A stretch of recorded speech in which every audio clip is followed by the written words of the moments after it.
Winds northeast 7 km per hour. Tuesday, a 60% chance of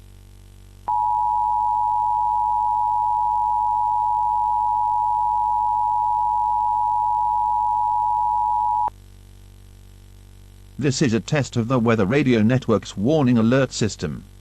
This equipment provides you important information during severe weather or civil emergencies.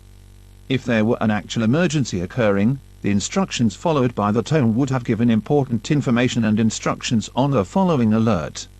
The test is normally conducted on Wednesdays at 10 a.m. or 6 p.m., weather permitting.